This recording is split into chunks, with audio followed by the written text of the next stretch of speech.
When they laid him in the tomb, he said he was going to rise on that third day. That's our victory. That risen Christ is our victory. We cannot stop at the cross.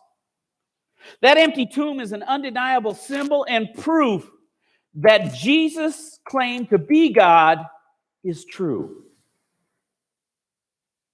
You know, in these latter days, it even seems like the road to the cross has become overgrown with thorn bushes of false teaching and weeds of complacency.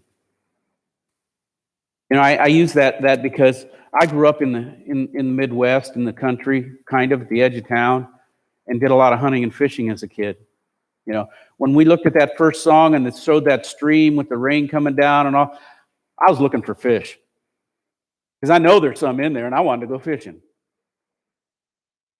I mean, it's just, those things never change. Those things never come out of us. The things that we are given as children stay with us the rest of our lives. Which is why it is so important, as we announced earlier today, that we have activities, biblical activities for the children. Amen? You know what I'm talking about when I talk about abandoned roads. They become overgrown. The asphalt starts crumbling. Weeds are coming up through them. They become, less traveled. They disrepair, lack of, it's just, they fall apart. We've all seen them. We've driven along a new highway, and we can look over to the side and see a road that used to be the main highway. You can see that some places as you go out towards the east. You can see Route 66. They're trying to restore it. It's a famous route. But that's what happens. The road to the cross, people are diverting away from Christianity. They want something nicer. They want something easier. Being a Christian is difficult. It is.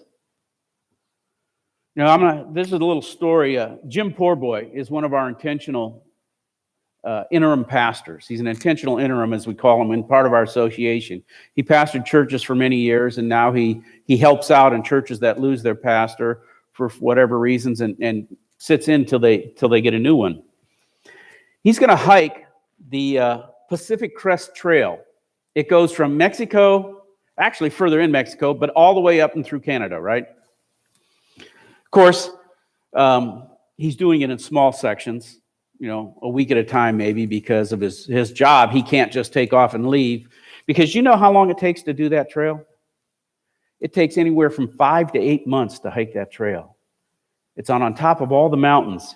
It's 2,650 miles long.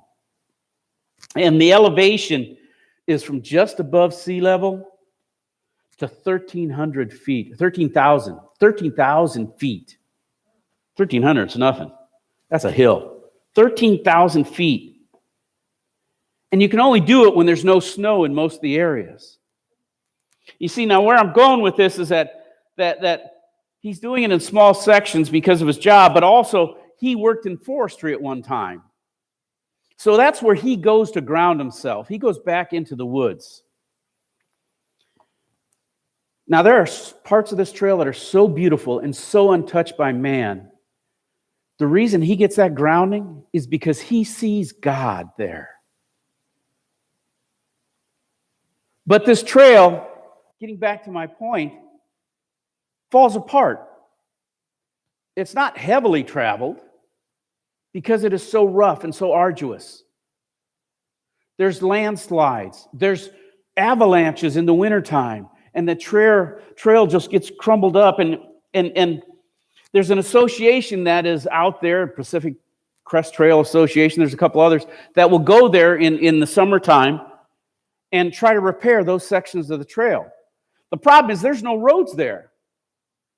They don't get paid to do it. They got to drop their supplies in by helicopter. They have to hike in to get to it, and then spends weeks out there fixing it. They use their own time and resources. That's the problem right now that's going on.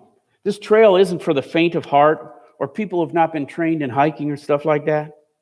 Many start the journey but never finish it. It requires an endurance that most people are not prepared to take on.